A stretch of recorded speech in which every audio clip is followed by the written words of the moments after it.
2026 na po, ang bilis ng panahon. And lagi ko pong sinasabi, the Lord can come. The Lord can return anytime. By just looking at the news, makikita po natin yung nangyayari sa paligid. And by just looking at the fig tree, which is Israel, kitang-kita po natin that the Lord can return anytime. So, anyway, mahalaga nakahanda po tayo. So, paano nga po ba nag-i-start ang mga mananampalataya ng New Year?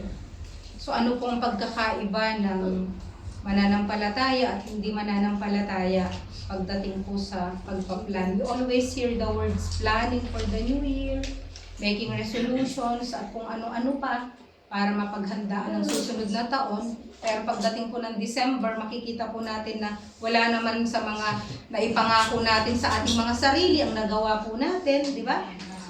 Kagaya na lang po ng Bible reading, no? January, siguro maaaring excited ka. Tapos bigla kang mag-slow down, babalik ka na naman, stop. Tapos hindi ko alam kung nung December 31 ay nabasa nyo na nga ang pinakahuling book ng Revelation, no? Only you know, and only God knows, no? Pero I'm challenging na this year na nawa, kung ano yung naumpisahan po natin, ay manalangin po tayo sa Panginoon na bigyan po tayo ng disiplina, no? Sa lahat po ng bagay. Anong pagkakaiba ng non-Christian tsaka Christian? Ang mga non-Christian po kasi, nagpaplano talaga yan for another year. Ano po ang sinasabi nila? Ganitong gagawin ko, ganitong plano ko. Ang sabi nga po ni James, no? Gusto ko lang pong basahin ng mabilis doon po. Si James po kasi, ang sabi niya dito, sa verse 13, sabi niya, "Come now you who say, today or tomorrow we will go to such and such a city, and spend the year there, engage in business, and make a profit." Pero sabi sa verse 14, hindi mo nga alam kung anong mangyayari bukas. So itong mga negosyante na ito, nagpaplano sila na pupunta kami sa city na to, kami ay magne-negosyo, kami ay kikita ng malaki, no? Parang sure na siya, no? And wala po sa equation ang pangalan po ng Panginoon. Wala ang Diyos. Tapos po sa Luke chapter 12, doon po sa parable of the rich fool, meron din po doon isang lalaki, isang farmer na mayaman, na siya po ay kumita ng malaki dahil umani po siya ng malaki at namroblema siya, no? Anong sabi niya? "This is what I will do." Sabi niya, "I will tear down my barns, build larger ones, and there I will store all my grain and my goods. And I will say to my soul, soul, you have many goods laid up for many years to come. Take your ease, eat, drink, and be merry." But God said, "You fool, this very night your soul is required of you. And now who will own what you have prepared?" So, is the man who stores up treasure for himself and is not rich toward God. So yung hindi mananampalataya, bagamat hindi tayo yung nandun, no? Maaaring hindi farmer, pero ang mga non-Christians po, ang laging sinasabi nila yung sila. Me, my. At kung papansinin ninyo, yung farmer, hindi nga niya binanggit my wife, my family. Ang sabi lang niya, me, myself, I will say to my wife, sasabi niya, to my family, to my friend, to my neighbor, sabi niya, I will say to myself, ganitong gagawin ko. And that is idolatry. So, ang hindi mananampalataya, nagtatrabaho, namumuhay para lang sa sarili niya. Wala nga siyang ambag para po sa iba. Walang masabi na may ibinigay para po sa gawain ng Panginoon, gawa ng hindi naman nga mananampalataya. Pero ang mananampalataya po, alam po natin, ito po ang tao na namumuhay, na meron po siyang guide sa kanyang buhay, at ang guide na yon ay ang salita ng Diyos, which is the Bible. It's very important, mga kapatid, na start po natin ang year na ito. I believe na start po ng bawat isa yung New Year, na hindi lang po tayo kumain, kundi nanalangin tayo nung gabing yon. Manalangin tayo, nagbasa ng salita ng Diyos, naghawakan ng kamay na magpapamilya. at i-commit ang isang buong taon para po sa Panginoon. So how should Christians look at the future? Kagaya po ba nung nandun sa Book of James? Or kagaya po ba nung nandun sa Book of Luke? No? Ang mga Christians, dapat ina-approach po nila ang 2026, nakasama po nila ang Diyos.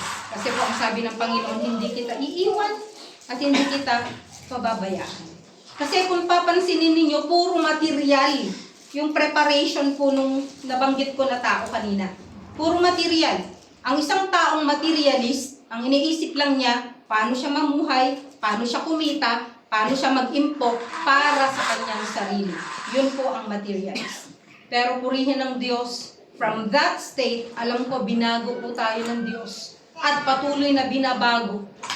Although meron pa rin po sa ating nature, yung pagiging makasarili, no? Mapag-imbot. Subalit, naniniwala po ako na tapat ang Diyos at patuloy niya po tayong binabago araw-araw. So, our message for today is standing on God's promises. No? Bakit standing? Kasi marami sitting. No? They are just sitting on the promises of God. But we stand on the promises of God kasi alam po natin, buhay po ang salita ng Diyos. So we live in a world full of broken promises. Di ba? Mag-isip po kayo ng isang tao na nangako sa inyo this year. Sige, mag-isip. Meron po bang tao na nangako sa inyo this year? Yung bang taong yun, natupad niya ba yung pangako niya sa inyo? O yung taong yun, hindi niya natupad yung pangako niya sa inyo? No? Marami po yan. No? Ang mundo po natin, punong-puno ng mga broken promises. No? Magmula po sa mga produkto. Promise, gaganda ka dito. Diba? Yung mga produkto, gaganda ka. Nung in-apply mo, nabawasan ng ganda. No? Hindi ko sinabing pumangit. Nabawasan ng ganda. No? Ibig sabihin, hindi totoo yung promise sa mga politiko. No, sa dami ng kanilang mga ipinapangako, alam po natin na ang dami po na hindi nakakatupad ng kanilang pangako. So we live in a world of broken promises. But God can be counted on. Kasi ang Diyos po ay tumutupad ng kanyang pangako. Meron akong isang nabasa. No? Meron ako isang nabasa. Hindi ko lang masyadong natandaan ng mga details, pero ganito po yung kwento na meron isang farmer sa Amerika na sa last will and testament niya, nag-iwan siya ng, hindi ko alam kung ilan, mga 3.5 billion para sa school, nag-iwan siya ng mga million sa lahat ng mga mga institutions na nangangailangan nun. Ano? So, ang problema, nung namatay siya, wala naman siyang ganun, nakalaking pera. So, ibig sabihin, kahit na may intention siya na mabuti, para sa ibang tao, wala siyang kakayahan. So, doon natin makikita yung you cannot give what you do not possess. Di ba? Hindi ka mo pwedeng maibigay ang bagay na wala ka. No? Pero ang Diyos, meron siyang kakayahan na ibigay ang lahat ng kanyang ipinangako sa atin. Because God is good. According to one estimate, there are 30,000 promises in the Bible. According to one estimate, hindi ko sinasabing totoo ito. But, in 1956, merong isang school teacher by the name of Everett Storms. During his 27th reading of the Bible, he tallied up 8,800 promises of God. Ganun siya kasipag. Sa ika-27th na pagbabasa po niya, tayo sa Rema ika-5th pa lang, okay?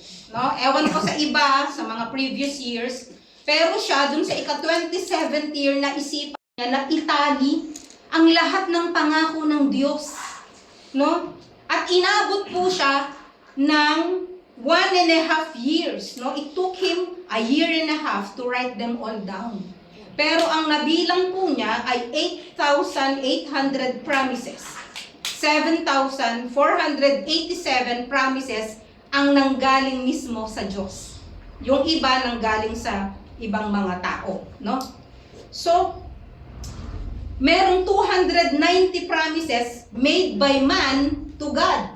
Yung tao nangako siya sa Diyos. Hindi ko lang alam kung tinupad, no? The majority of these, 235 of them, are to be found in Psalms, such as, O Lord, open thou my lips, and my mouth shall show forth thy praise. Isang promise yun ng tao sa Diyos, no? And there are 28 promises that were made by angels. Nangako din pala ang mga angels.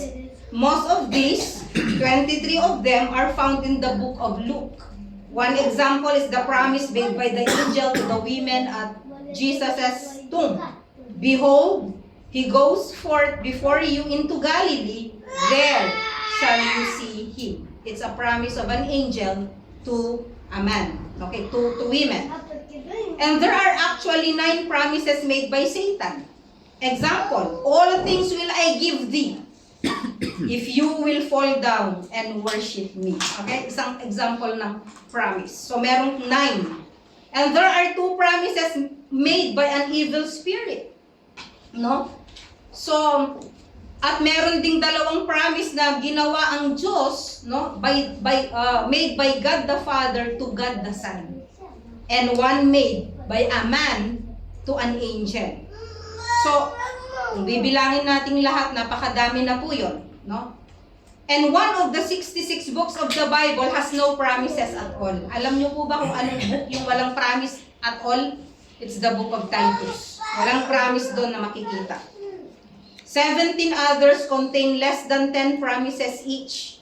Even outstanding books like Ephesians has only 6 promises. No, maganda ang book of Ephesians, pero ang naitali lang ni Everett Storms doon ay 6 lang yung promises. So the New Testament has 1,104 promises. The Old Testament has 7,706 promises. So napakarami ang pangako ng Diyos na makikita po sa lumang tipan, kaya hindi natin ito dapat ipagwalang bahala. Nasasabihin natin, Old Testament yan. No. 7,000 plus ang makikita mo na pangako ng Diyos sa ating lahat, no? Matatagpuan sa Old Testament. Ang Isaiah, Jeremiah, Ezekiel, meron silang over 1,000 promises each, no? Sa mga books na yon, a total of 3,086 in the 3 books. At isa doon yung Behold, a virgin shall conceive and bear a son and shall call his name Emmanuel. Isa yun sa mga promises. Pero napakarami pong mga pangako. Merong iisang verse na 5 ang promise. No? Isang verse pero 5 ang promises. Ano yun? Isaiah 51 verse 6. Sabi niya, lift up your eyes to the heavens and look upon the earth beneath. For the heaven shall vanish away like smoke. The earth shall wax old like a garment. They that dwell therein shall die in like manner, but my salvation shall be forever, and my righteousness shall not be abolished. Isaiah 51 verse 6. Isang verse, 5 ang pangako ng Diyos doon.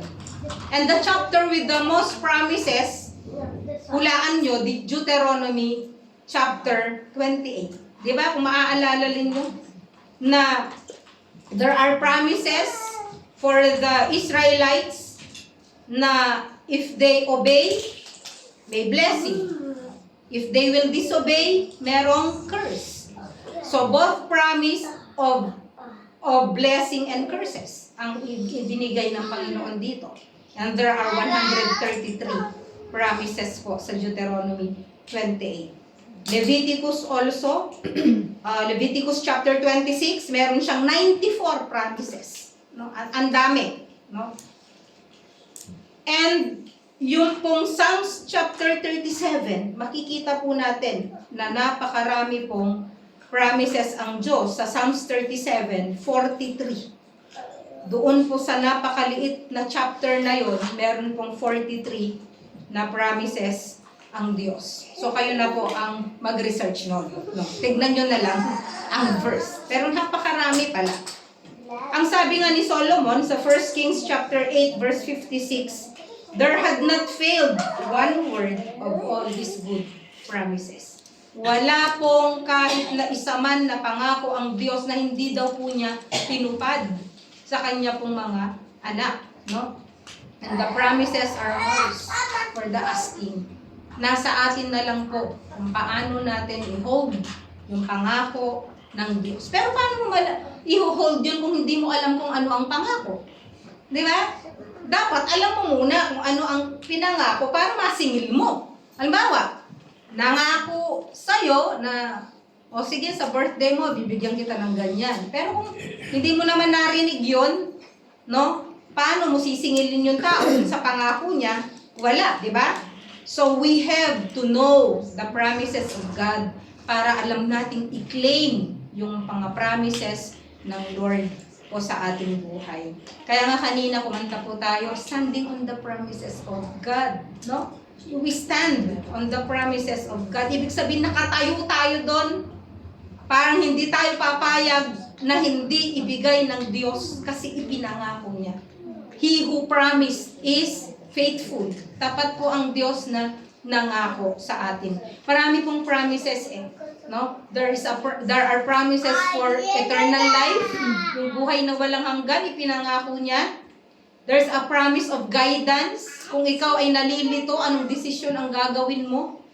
There are promises for the Lord's return if we are expecting Him to come anytime. There are promises of rest kapag ikaw ay pagod na, no?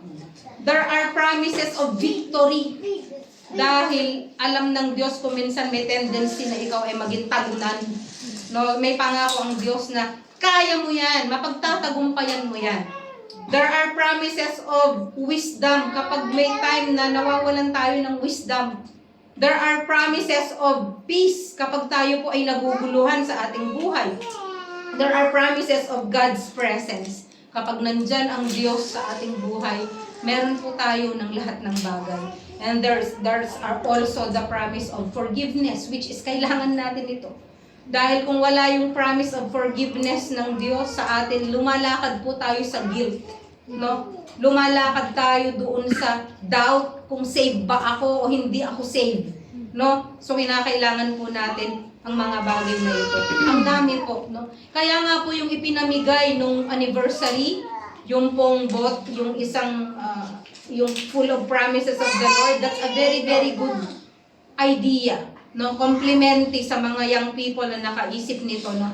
Kasi makakatulong ito. You just take one and then you read the verse and makikita mo na nandun ang pangako ng Diyos sa'yo. So, I like how one pastor puts it. No? Sabi niya, a promise is the assurance that God gives to His people so they can walk by faith while they wait for Him to work. No? Yun yung promise ng Lord, no? We walk by faith knowing that He is the one doing the work. No? Ang Diyos ang kumikilos, tayo ay lumalakad lang sa pananampalataya. No? Ang sabi ni Adoniram Judson, isang great missionary to Burma, sabi niya, the future is as bright as the promises of God. And Dwight L. Moody said, God never made a promise that was too good to be true. Alam niyo, kapag may tao, or may company, or may isang tao nagpo-promote ng produkto, na yung sinasabi niya, it's too good to be true, ay naku, scam yan. Diba? It's too good to be true, scam yan. No? Pero ang Diyos, hindi po siya nagbibigay ng mga pangako because lahat ng pangako niya ay tunay, ay totoo. God never overpromises and He never underdelivers. So when life is hard, let's always go to the Word of God. Let's stand on His promises. At sa umaga pong ito, titignan po natin yung Psalms 103, yung binasa po natin kanina. We're going to look at the first 5 verses this morning. Ang sabi, bless the Lord, O my soul, and all that is within me. bless His holy name. Kung titignan po natin yung verse 1, no, actually, nung sinulat po ito sa Greek word, not Greek, sa original na Hebrew word, acrostic po ito, A, B, C, D, no, dun sa kanila, sa Hebrew. Pero dito syempre hindi na natin makita. Pero actually ito po ay call to worship. It is a call to worship. David is calling and commanding his soul. Yung kanyang kaluluwa, inuutusan niya in a way, no? But it's also a command of the Lord. Now we have to bless His name. Pero dito, dahil po si David ang nagsulat, sinasabi niya, bless the Lord, O my soul, and all that is within me. Bless His holy name. Dito po sa verse 1 to 2, makikita po natin 3 beses po niyang binanggit yung bless the Lord. No? So, inuulit niya po ito ng 3 beses doon po sa 2 verse. Ibig sabihin, ganun po siya kaseryoso na gusto po niyang i-bless. Okay, iba po yung bless na ibibigay. Okay? Kunyari, Lord, i-bless mo naman ako. Iba po yun, doon sa word na ginamit, doon sa bless the Lord, O my soul. Kung titignan po natin sa Hebrew translator, makikita po natin, the word there is barak, which means kneel down, which means worshiping God by kneeling. Yun ang ibig sabihin ng bless. No? So, tapos, ang sabi niya dito, bless the Lord, O my soul, and forget none of His benefits. Who pardons all your iniquities, who heals all your diseases, who redeems your life from the pit, who crowns you with loving kindness and compassion, who satisfies your years with good things, so that your youth is renewed like the eagle. Okay. So makikita po natin sa 5 verses na ito, ang 2 bagay. Una, command. Pangalawa, promise. What's the difference between a command and a promise? No? Ang sabi ni George Parsons, maganda yung kanya pong explanation. Ang sabi niya, a command from God is something we should do. A promise from God is something God will do. A command must be obeyed. A promise must be believed. When God gives a command, He says, you will. When God gives a promise, He says, I will. No? Ang ganda. No? So makikita po natin pareho ang command and promise dito po sa mga verses na ito. So dun po sa una, bless the Lord. No? So kagaya ng sinabi ko, David is calling himself to worship and also encouraging the readers and others to join him in blessing and in worshiping the Lord. So, it is simply giving honor and glory to God who deserves all our praises and who deserves all the honor. It means acknowledging the worthiness of God. Kaya nga yung worship is worship. Diba? At sinabi ko na yan, no? Worship, giving or expressing how God is worth to you. Ano ba ang worth ng Lord sa buhay mo? No? So the call is for worship with everything we have, all that is within me. Kaya nga sabi niya, bless the Lord, O my soul. Bakit soul? Kasi ang tao ay binubuo ng 3 bahagi, di ba? Spirit, soul, and body. No? Yung soul po natin, yung soul niya, inuutusan niya na mag-worship sa Lord. Ano bang nasa soul? It is the mind. It is the will. It is the emotion. So, nandun po yung soul. So, inuutusan niya. Bakit po? Kasi may tendency po ang ating mind, ang ating will, ang ating emotion na hindi mag-worship sa Lord. Tama? Kagaya ng mind mo. Naku. Will, ayoko, tinatamad ako. Emotion, I don't feel like worshiping. Di ba? Kaya nga sabi ni David, bless the Lord, O my soul, and all that is within me. Bakit? Kasi if you are worshiping from within, lalabas po. No? Like, worshiping is not actually raising the hand or singing. Walang halaga yun kung hindi nanggagaling sa loob. Pero kapag nag-worship yung puso at tumaas yung kamay mo, that is worship. No? Kasi Kasi nag-respond yung katawan mo doon sa inner na worship na ginagawa ng kaluluwa mo. Kaya yun po ang sinasabi ni David. So, bless the Lord is a command. The psalmist commands it 3 times to bless the Lord. So, yun po yung challenge po sa atin na we speak to the seat of our emotions, our mind, and our will. Gaano man kapagod po tayo, we have to worship the Lord.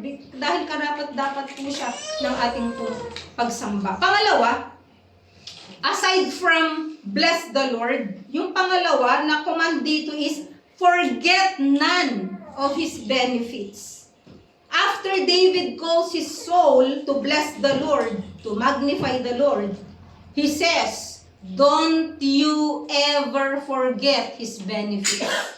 Don't you ever forget yung mga bagay na ginawa niya sa buhay mo. Yan ang problema, di ba? We forget. Sige, itong year na to, meron ka bang naaalala na tinupad ng Diyos ang pinangako niya sa'yo? Sige, alalahanin mo. Alalahanin mo lahat. Count all your blessings. Count all the answered prayers. All the benefits na ibinigay ng Diyos sa'yo sa taong ito. Kung ikaw ay nagbibilang, hindi mo ito mabilang magmula sa paghinga mo. No? Hanggang sa paghimlay mo mamaya. Hanggang sa pagtulog mo mamayang gabi. Yun po ay mga dapat na hindi kinakalimutan. No? We forget usually the blessings of the Lord poured unto our lives. At ang resulta nun, we will have a dry soul. Kasi kapag kinakalimutan natin, yung paano tinupad ng Diyos, yung pangako niya sa atin, nagiging dry yung soul natin because there's nothing to think about. Di ba? Walang dahilan para magpasalamat ako sa Diyos and therefore, yung soul mo nagiging dry. Nagiging dry. Dumadating ba kayo sa point na dry? Wala kang masabi, hindi ka makapanalangin. It's because you forget. You forgot what God has done in your lives. Yun ang dahilan. And many people forget, no? Kaya yung kanila pong puso ay palayo ng palayo sa Diyos, no? Alam niyo po, ang sabi sa Deuteronomy chapter 6, kung susumahin po natin, meron sinabi dito, ang Diyos, sabi niya, kayo ay, sabi niya dito, ang sabi niya dito sa kanyang pangako, then it shall come about when the Lord your God brings you into the land that He swore to your fathers, to Abraham, Isaac, and Jacob, to give you great and splendid cities which you did not build. Bibigyan kayo ng mga syudad na hindi naman kayo ang nagtayo. No? Yun ang sabi niya. And houses full of all good things which you did not feed. Magkakaroon kayo ng mga mabubuting bagay sa loob ng bahay nyo na hindi naman kayo ang nagdala. Hindi naman kayo nag-supply. Hindi kayo ang bumili. And carved cisterns which you did not carve out. Yung cisterns na yun, yung kuhanan ng tubig. Mga springs. No? Vineyards and olive trees which you did not plant. No? And you eat and are satisfied. Ibig sabihin, wala kayong effort. Ibig sabihin, blessing po ng Lord ang lahat ng ito. Ang sabi niya sa verse 12, be careful that you do not forget the Lord who brought you out of the land of Egypt. Huwag ninyong kalilimutan ang Diyos out of the house of slavery. You shall fear only the Lord your God, and you shall worship Him and swear by His name. David knows the history ng kanyang mga ninuno. Alam niya. Kaya sinasabi niya, forget none of His benefits. Kasi nga, nakalimot ang mga Israelita. Nung umakyat na nga lang si Moses, no? Alam niyo po yung 10 Commandments? Nung minute ni Moses ang Diyos, umakyat siya sa Mount Sinai, pagbaba, hindi pa nakakababa. Nakalimot na ang mga tao na ang Diyos ang nagpalaya sa kanila mula sa pagkaalipin. Anong ginawa nila dahil nakalimot? Di gumawa sila ng sasambahin nila. You know, sometimes, we're prone to that. We forget kung sino ang Diyos na nagbibigay. And so we fall into idolatry. Ang Diyos ang nagbigay ng trabaho mo. And when you forget the Lord, and you give Him the least, no, ng pag-worship mo, that's idolatry. Meaning, mas mahalaga ang trabaho ko kaysa dun sa nagbigay ng trabaho ko. That's idolatry. Watch out. No? Lahat. Yung sahod mo dahil malaki, okay? Sometimes, iniisip mo, pinagpaguran ko to. No, ang Diyos ang nagbigay ng lakas mo. Dahil kung ikaw ay may sakit, hindi ka magkakatrabaho. Sa isang iglap, sa isang pitik ng Diyos, pwedeng mawala ang lahat ng tinatangkilik mo. Don't you ever forget that, church. Huwag po nating kalilimutan na ang Diyos ang pinagmumulan ng lahat ng bagay at karapat-dapat na ibalik natin sa Diyos ang lahat ng bagay na mula po sa Kanya. Ito po ay reminder for this year. Para po sa ganon, lalo po tayong pagpalain ng Diyos. Ibigay natin yung worship. Pag sinabing ibalik sa Panginoon, hindi yung iniisip natin, yung time to. No! Ibalik natin yung time. Baka wala pang 10% ng time mo, binibigay mo sa Lord sa buong isang taon. No?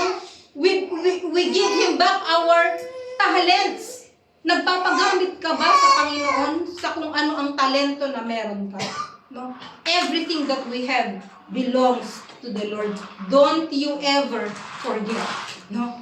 Wag po natin kalilimutan. Kasi the moment that we forget, we fall. No? We fall. Pag nakalimot po tayo. Alam nyo, minsan sa buhay, napakarami natin tinutulungan, tama? Don't expect that they will remember. They will forget. No? Marami tayong tinulungan, pinag-aaral, pina-abroad, etc., etc. Don't expect to be remembered because ang nature ng tao, makakalimot yan. Makakalimot yan na pinautang mo siya nung siya'y nangangailangan. Makakalimot yan na nung walang-wala siya, ikaw ang tumulong. Makakalimot yan nung walang makain, ikaw ang nagpakain. Makakalimot po yan kasi nature yan ng tao. But, don't forget na ang lahat ng bagay nagmula po sa Diyos. No? Napakahalaga po. No? So, ano po ang sa pangalawa, punta po tayo doon po sa promises ng Lord. Yung benefits na binigay po niya sa atin. Number 1, verse 3a, who pardons all your iniquities. Alam nyo, when we talk about God forgives sins, God forgave all our sins, He loves you, etc., sometimes it becomes a white noise to us. Alam niyo white noise? Parang wala na lang effect sa'yo, no? Kasi nga naririnig mo na lagi. But don't you ever forget His benefits, and one of these, wala ka dito ngayon kung wala itong benefit na ito at kung wala ang promise of forgiveness ng Lord sa'yo. Who pardons all your iniquities. Okay, hindi natin ginagamit yung iniquity, di ba? Na, I forgive your iniquities, sis. No? No? Who forgives our sins. Lahat ng mga kasalanan natin, lahat ng pagkukulang natin. So, this is the biggest problem actually. Yung rebellious, sinful nature ng tao. Alam niyo yung rebellion? No? Yung hindi ka tumutupad sa dapat na sundin mo. I will do it my way. Okay? Kaya yung kanta ni Frank Sinatra, I did it my way. No? Ano nangyari? Pag meron daw kumakanta nito, ano nangyayari? Okay. So yan ang problema. Because of the rebellion of people. Rebelde. Ang masakit, yung tao na wala sa Panginoon, wala sa pamilya ng Diyos, rebelde talaga yan. Ang masakit, kapag nasa pamilya ka ng Diyos at rebelde ka, alam mo mangyayari? Didisiplinahin ka ng Panginoon. Hindi ba? Hintayin mo. No? Because dinidisiplina po ng Diyos ang kanya pong mga anak. Ngayon, kapag hindi ka dinisiplina, hindi ka anak ng Diyos. Anak ka sa labas. No? So ito po ang problema ng tao, yung sinful nature. At napakarami pong kasalanan po ng tao sa Diyos. Kung bibilangin natin, sarili na lang natin, wag na tayo magbilang ng kasalanan ng iba. Kasalanan na lang po natin, bilangin natin kung ilan na pong nagawa nating kasalanan. Pero ang good news, yung promises ng Lord, ang dami. No? Kagaya sa, napakarami. Pero isa po sa promise niya, Psalms 103, verse 11 to 12. No? Sabi niya, as high as the heavens are above the earth, so great is His loving kindness toward those who fear Him. As far as the east is from the west, no? So far has He removed our transgressions from us. Gaano ba kalayo ang east and west? Hindi po yan pwedeng magsalubong. Ibig sabihin, ganun po kinakalimutan ng Diyos ang atin pong mga kasalanan. Sabi nga ni David sa Psalms 130 verses 3 to 4, sabi niya, Lord, if you mark our transgressions, who would stand? If you mark our iniquities, who can stand? Wala. Kapag imamark ng Diyos, nagkasala na ka. Isa. Lord, if you mark our transgressions, who could stand? But there is forgiveness with you, that you may be feared. No? We mark transgressions, right? Nagkasala yung asawa mo sa'yo, nakaisa ka na, nakadalawa ka na, nakatatlo ka na, pang-sampu na yan, no? Ganun ang ginagawa natin, di ba? We mark transgression. But God doesn't mark transgressions. Kasi kung gagawin lang ngayon, wala na pong matitira sa atin. No? Napakabuti po ng Panginoon.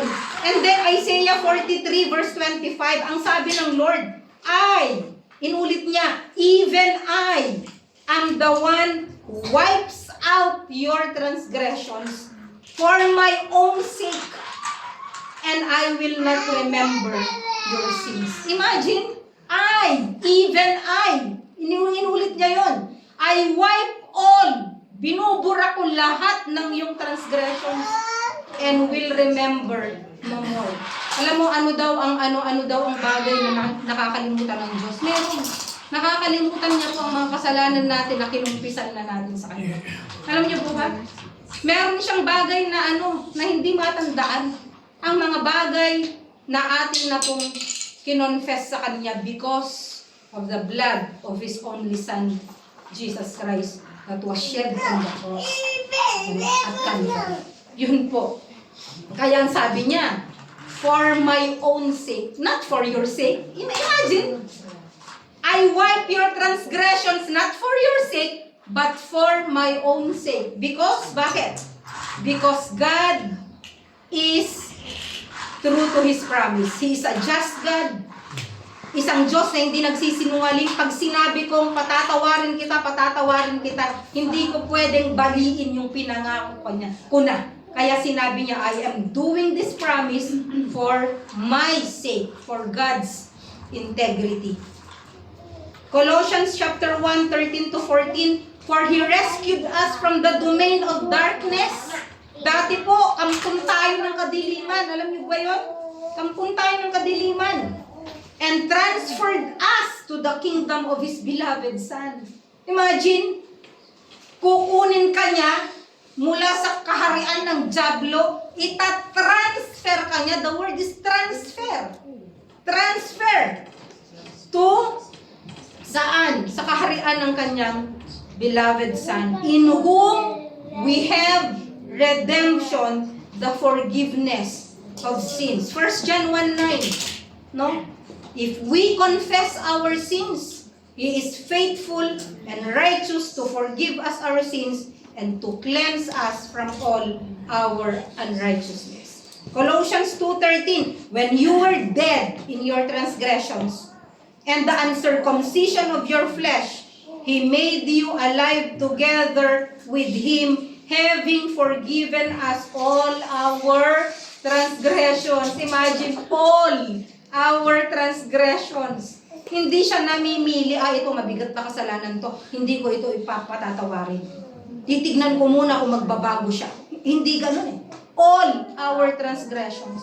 Gaano man karumi ang ating past, No, nilinis na po ng Diyos yan. Hebrews 10:18, now where there is forgiveness of these things, there is no longer any offering for sin. In the Old Testament, they always offer. Lagi na lang.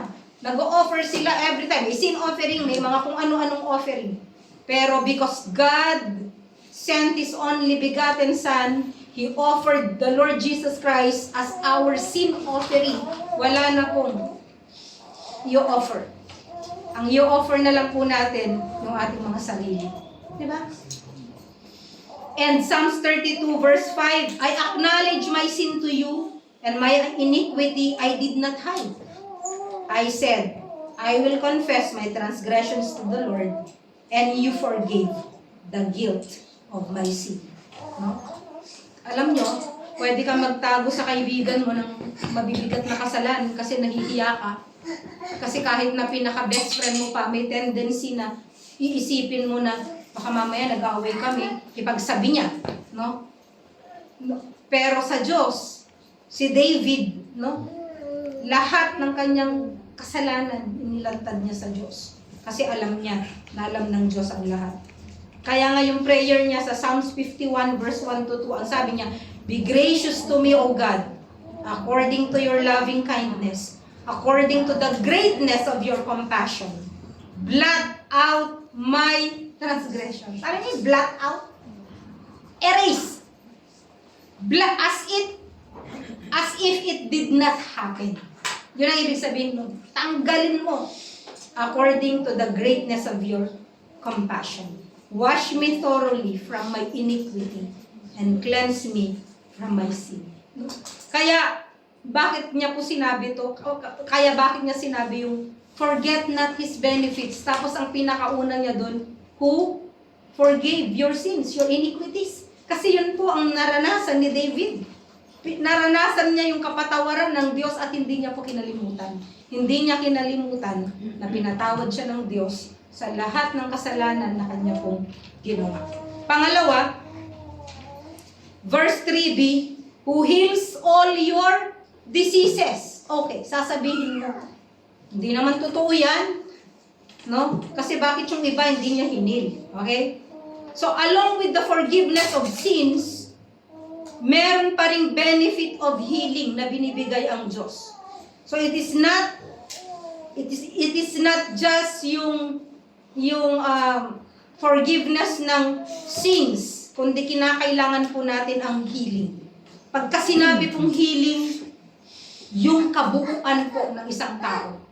Kasi maaaring physically, okay ka, pero mentally, spiritually, emotionally, hindi ka healed. Alam mo, marami sa mga mananampalataya na namumuhay ng talunan, ito yung mga taong hindi makamove on, mga taong hindi healed emotionally. Bakit? Hindi nakapagpatawad. Kasi kapag hindi ka nakapagpatawad, no? Kasama ka sa kinakailangan ng healing, no? Alam mo, merong 4 na uri ng healing eh. Una, yung natural healing. Nasubukan niyo na po ba yung nasugat kayo? Ito, punong-puno ako ng sugat dahil sa katatrabaho. Pinadoktor niyo ba? Ay, nasugat ako dahil ako yung ng bintana. Hindi, di ba? But it will just heal. Naturally. Kaya Kristiyano ka o hindi Kristiyano, mahihilig yan ng pusa pag nasugat ka. That is natural healing.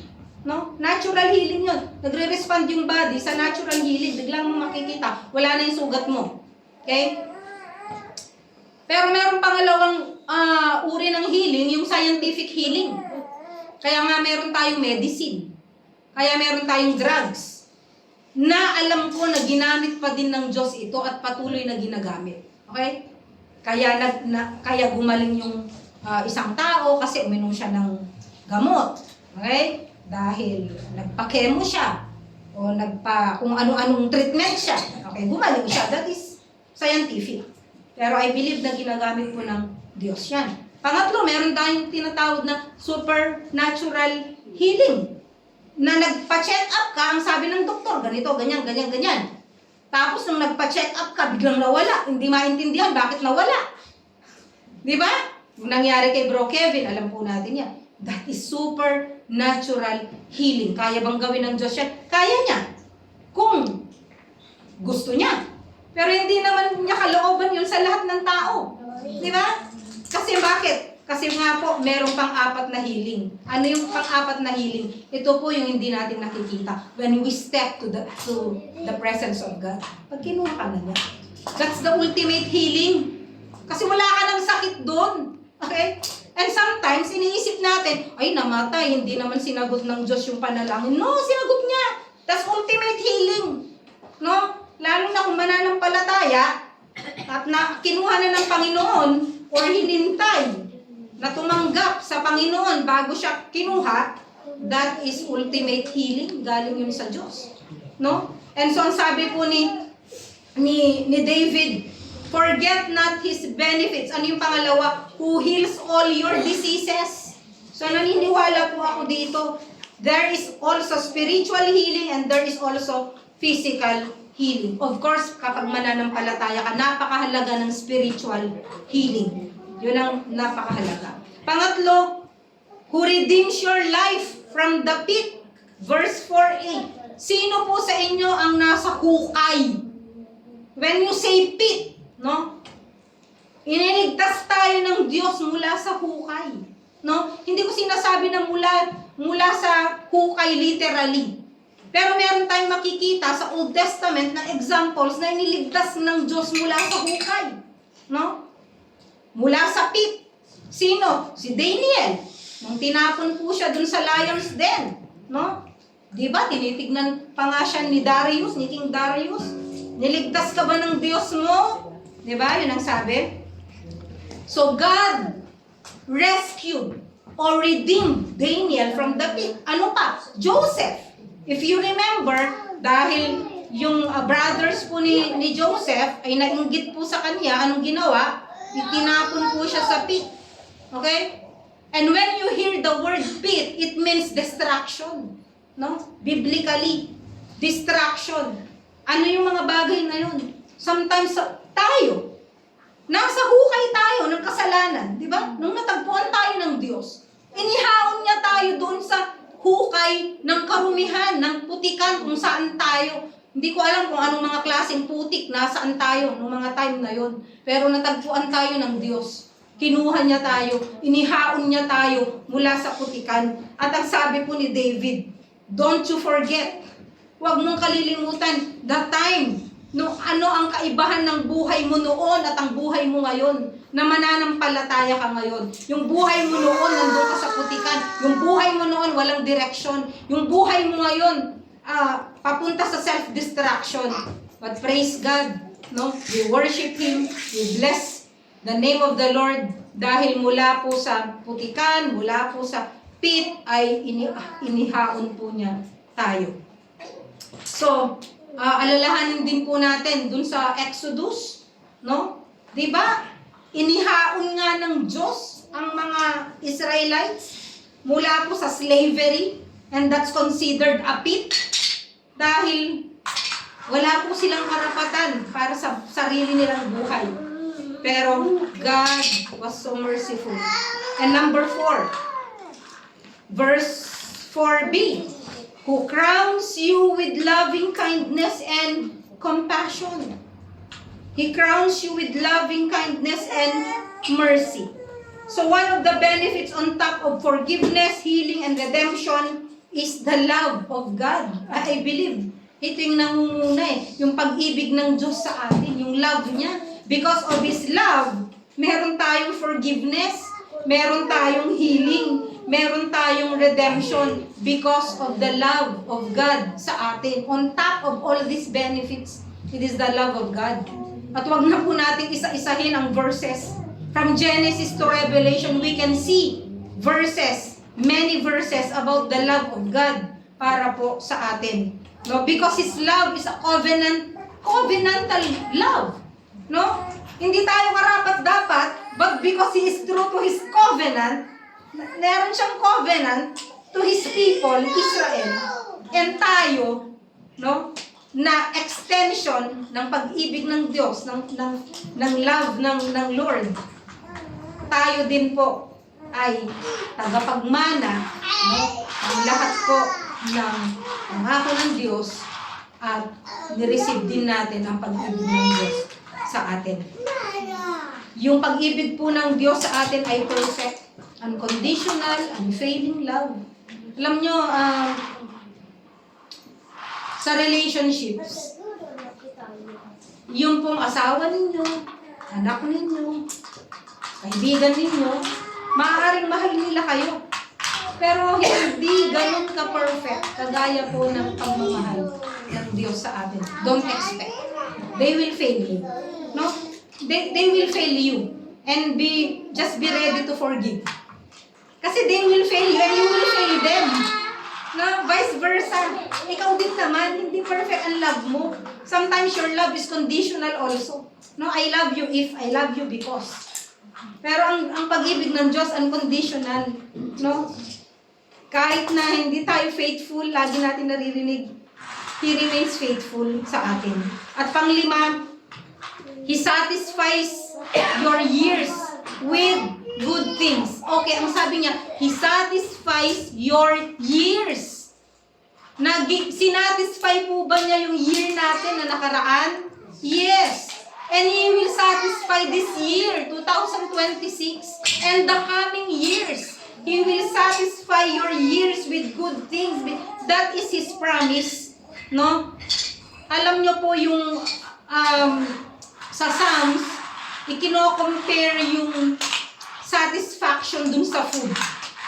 Alam niyo kasi, di ba minsan pag maraming pagkain sarap, gusto mo kainin mo lahat eh. Di ba? Pero merong time na hindi mo naman matitikman lahat kasi satisfied ka na dun sa isa o dalawang food. That is satisfaction. No? Ngayon, kung pipilitin mo kainin lahat, kasalanan yun, gluttony yun. Di ba? That's gluttony. Pero, ikino-compare yung satisfaction. Yung wala ka ng, yung kapag inoferan ka na, uy, gusto mo pa to? Ay, hindi, busog na ako. No? When the world offers you things, if you are satisfied with God, hindi mo papansinin yung ino-offer ng mundo sa'yo. Because you are satisfied with all the blessings that God has for you. He satisfies us. No? Sabi ng James 1:17, every good and perfect gift is from above, coming down from the Father of lights. He does not give us mere pleasure or stuff. No? But He satisfies us. No? So, yun yung gusto ng Panginoon sa atin, masatisfy tayo. Ano yung mga bagay na kulang pa sa buhay mo?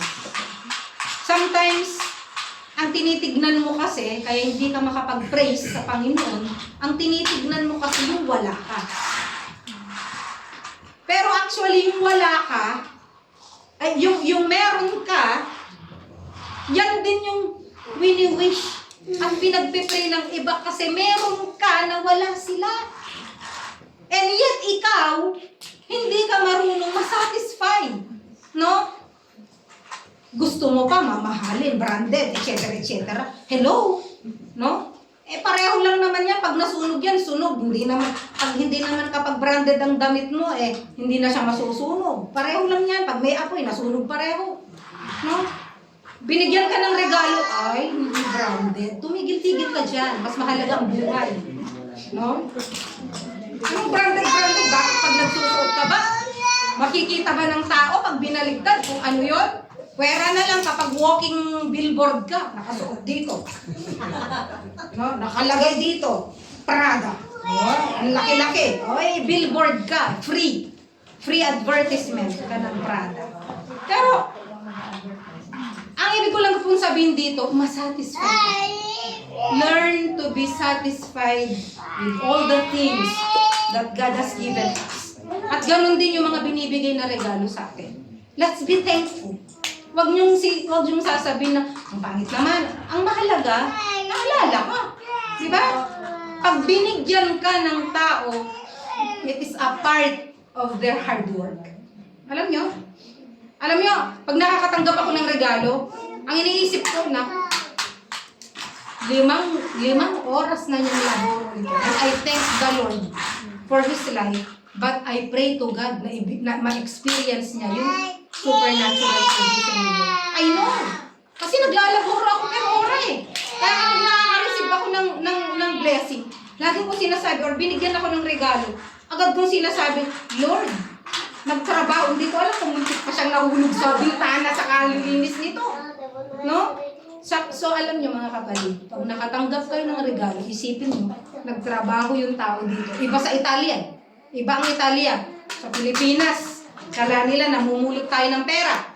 Pero Italia, pag naka-abroad ka, bawat sentimo na binibigay po natin sa Pilipinas, it's part of our hard work. Diba? So let's learn to be satisfied. And number 6, pinakahuli, so that your youth is renewed like the eagle. Diba? Bakit parang pag tumingin naman ako sa salamin, nandun naman yung mga uban ko. Diba? Youth is renewed like the eagle. Bakit kaya eagle ang ginamit dito? Bakit kaya hindi sinabing your youth is renewed like the cat, the pig, the monkey, or ano pa ba? Or the horse. Bakit kaya eagle? Ano? Alam niyo po, nakita ko, ang mga birds pala, lumilipad sila tatlong bagay. Birds fly in 3 ways. Number 1, they flap their wings.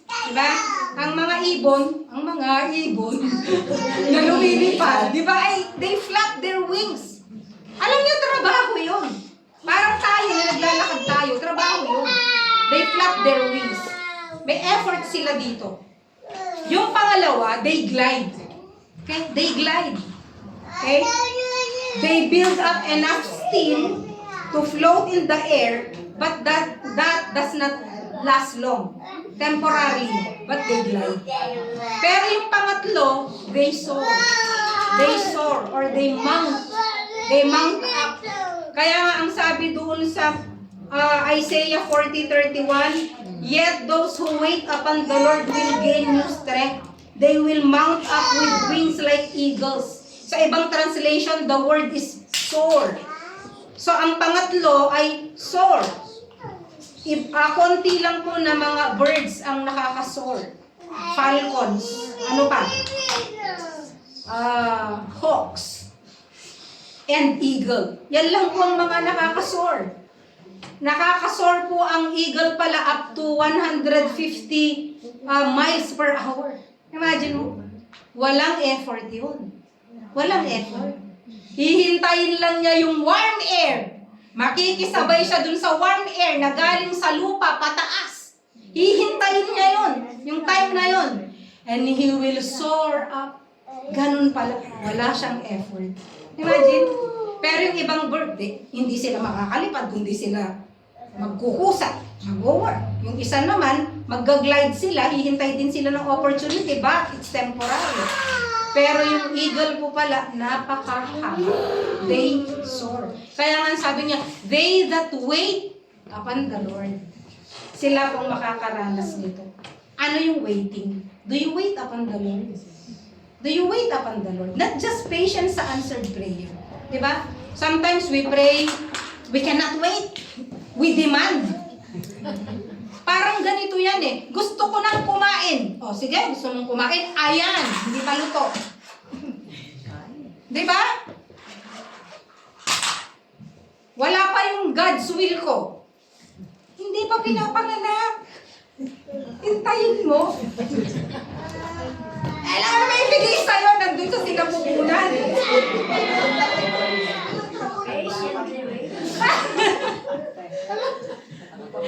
Okay. You wait. Ay, wala akong sinasabi. Wala akong iniisip. Okay.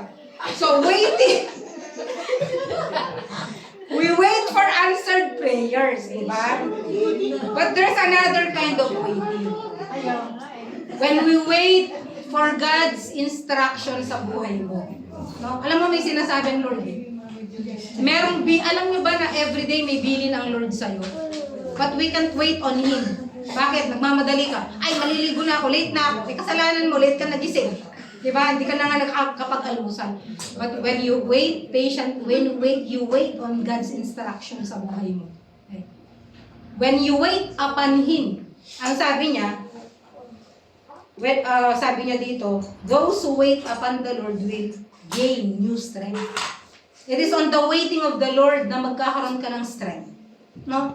Kasi meron siyang promise for you for that day. May pangako siya. Kaya maghintay ka, hintayin mo ang mensahe ng Panginoon. They will mount up with wings like eagles. Ganun po. Kung minsan meron tayong mga prayer na sinasagot natin. Kasi hindi tayo makapaghintay. Ang mga eagles, they wait. Pag nandyan na, makikiglide siya. Because it's God's perfect time. Ang sarap nun, no? God's perfect time. Yung hindi mo, hindi ka nag-effort. Ang ganda nun, no? So, ano pang sabi niya dito? They will run and, they will walk. They will run and not get tired. Imagine mo yung tumatakbo pero hindi na napapagod. Ano yun? Treadmill. No, joke lang. Okay. Tumatakbo ka na hindi pagod. Hindi ko pa yata nasubukan yan, pero yan ang pangako ng Diyos. I believe it's not literal. And they will walk and not become weary. Alam nyo, yung sa buhay nga natin, nakita ko lang dito that we can walk with the Lord. We can run with the Lord. We can fly with the Lord. Pero kung we wait upon the Lord, mararanasan po natin yung, sabi niya na, you will soar or you will mount up your wings like eagles. So yan po yung ilan lang, pero napakarami, na benefits po ng Diyos, na promises ng Lord na pwede nating tayuan. We can stand on the promises of God. Let us not forget how He fulfilled these promises for us in 2025. And you can always count on Him for His promises to be claimed. Kaya claimed Alam niyo po ba yung pag sinabing, i-claim, ito yung stub mo. You claim this stub mo. Ganun yun. You are holding that promise. You claim it from God. Lord, kiniklaim ko po ang promise na to. That's why when we pray, we said, Lord, sinabi niyo po sa inyong salita. Lord, prinamis niyo po sa akin. No? So we can claim His promises and we stand on God's promises. Alam nyo, itong 2026, hindi nga natin alam kung babalik na ang Lord, kung ano man ang mangyari, kung ano man ang mga pangyayari sa hinahanap natin. Wala sa atin na nakakita noong 2020. Tama? Na magkaka-COVID. Wala naman nakakita nun. Pero nakita natin kung paano ang Diyos sinawakan niya po ang bawat isa sa atin. You know, 2026, we are stepping into the unknown. Literally, unknown. Hindi mo alam kung ano mangyayari. We are stepping into the unknown. Tayong mga Kristiyano, we have to live by the Word of God. We have to stand in the promises of God no matter what happens. Yun po ang kalakasan po natin. Hindi kagaya ng mga hindi mananampalataya. So mga kapatid sa Rema, let us remind one another. Mamaya po after our lunch fellowship, may gagawin po tayo. We group ourselves into 3. And I think it's a nice way to apply kung ano po yung narinig natin ngayon. Na by groups of 3s, mag-sharing time po tayo kung ano yung mga promises ng Lord sa inyo na prinamis niya at ano yung mga kiniklaim mo or yung prayer mo na i-claim mo this 2026. And you pray for one another. We pray for one another. Ganun po yung gagawin po natin para po maging ma-encourage po ang bawat isa. And always remind each other, hindi lang po pag January. Every day po, literally every day, kung may nilagay ang Lord sa mind mo, sa heart mo, to text someone, to encourage him or her, to give him just a word of God na maaari to remind him, to remind her, kung gaano po kabuti ang Panginoon. Tayo po ay manalangin. Dakilang Diyos, aming Ama, marami pong salamat na kayo po ang Diyos na merong kakayahan na tuparin ang lahat ng ipinangako. You have all the resources, Lord. And thank you, Father, that you are faithful. Kayo po, Panginoon, ay Diyos na mahabagin. Mabagamat kami po, Lord, ay hindi po tapat. Kayo po ay nananatiling tapat sa inyong mga pangako. But this year, O Lord, sa inyo pong biyaya, tulungan niyo po kami na hindi maging excuse, Lord, na kayo po ay tapat, bagamat hindi kami tapat. Tulungan niyo po kami, Lord, na sa inyo pong biyaya, kami po ay lumakad na may katapatan sa inyo, sa amin pong pagsamba, sa amin pong paglilingkod sa inyo, sa amin pong pag-ibig, sa aming kapwa, lalo na po sa mga kapatid. Salamat po sa church na ito na inyo pong binigay. Tulungan niyo po ng church na ito ay mamuhay na bilang isang earthly family, Lord, na makikita ang inyo pong glory. Thank you, Father. Bless this congregation, O Lord. In Jesus' name.